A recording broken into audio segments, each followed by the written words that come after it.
we are nearer to peak fossil fuels than before because of the war in Ukraine. That is accelerating the green transition. We're going to have a tough decade economically, but the good news about that is the slower the economy, the less there are going to be carbon emissions. Welcome back to BVTV. I'm Peter Thalas, the global editor of Breaking Views, and I'm joined once again by Hugo Dixon in London. Welcome back, Hugo. Hello, Peter.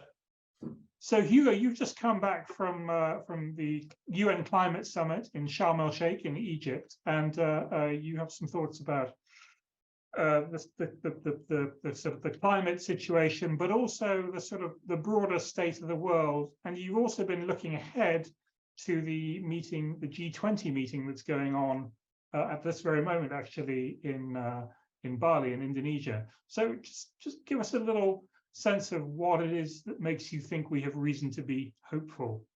Okay, but the reasons to be hopeful are in what I consider to be, quite a bad situation. And I start off by saying there's this famous sort of interchange between John Major and Boris Yeltsin when they were both leaders of Britain and Russia. And Major says to Yeltsin, in one word, how are things? And Yeltsin says, good. And then he says, well, can I elaborate in two words? And Yeltsin says, bad. I flipped this round, and in one word, things are hellish, but and it's obvious what those things are: the economy, the war, climate change, possibly a Cold War with China. But then I say in two words, what are the things that are actually going not too badly, and the reasons for hope? So that's the context of where. So you're sort of picking out sort of points of light in the gloom, perhaps. But again, just sort of run us through what you think those are. Okay, first is that Vladimir Putin is losing this war in Ukraine, and that is big. That's a really big victory for a plucky, democratic, far from perfect state, standing up to invasion from what was considered to be one of the mightiest militaries in the world. So that's good. Secondly, is that it's not just Vladimir Putin who's on the back foot, but actually authoritarian leaders other authoritarian leaders are having a tough time. And the most important thing was last week's midterm elections, which were not just good for the Democrats, but they were particularly bad for Donald Trump. Now, it doesn't mean that Donald Trump can't come back, but it's looking much less likely than it did.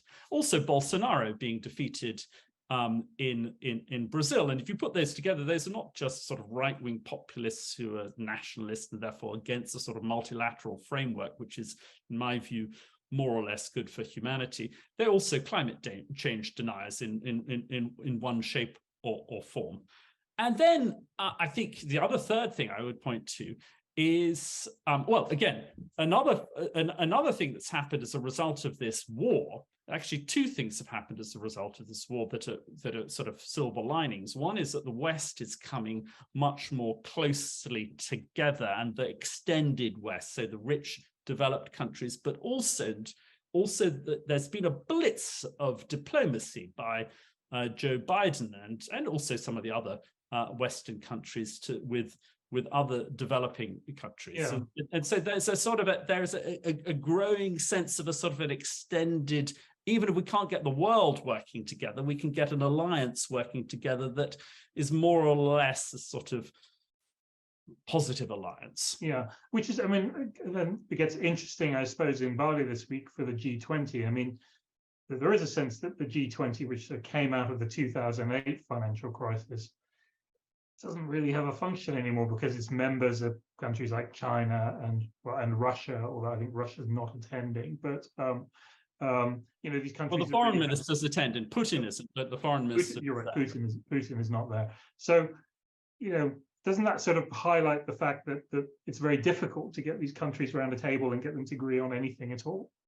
Yes, it is. It is, and if there is a communique from the G20, it's going to be a very diluted thing.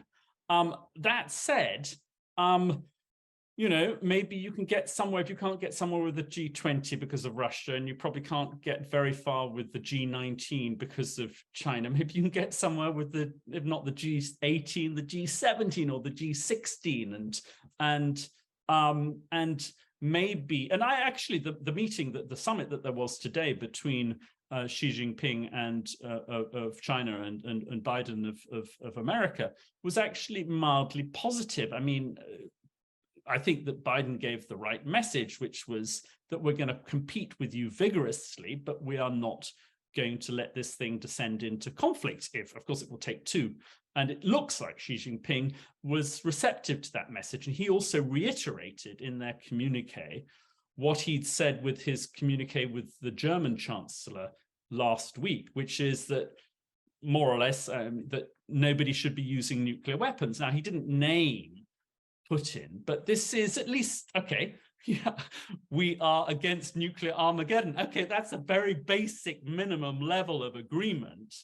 But if America and China can agree to compete vigorously, both economically and geopolitically, but not let it descend into armed conflict, and hopefully not into an all-out Cold War either, that's not a bad thing. And I also think that the extended West, the West plus its sort of friends and allies in the global South, may be able to do, actually, they'll be able to give China quite a run for its money. Yeah. So bring it back then to climate change, which was obviously what you were talking to people about last week. Again, there you see some signs of optimism, even though the sort of the general direction in terms of global warming seems to be quite bad. So again, how do you see that?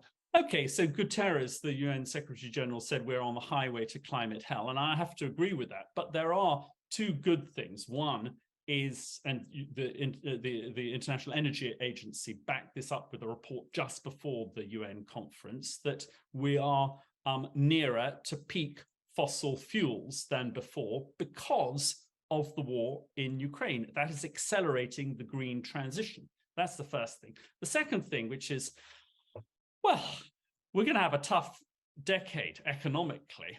But the good news about that is that the slower the economy, the less there are going to be carbon emissions. So a lost decade for much of the world economically may buy us a bit more time on the planet frying. Well, on that optimistic note, Ben, I think we'll leave it there, Hugo. As always, thank you very much for your time, and talk to you again soon.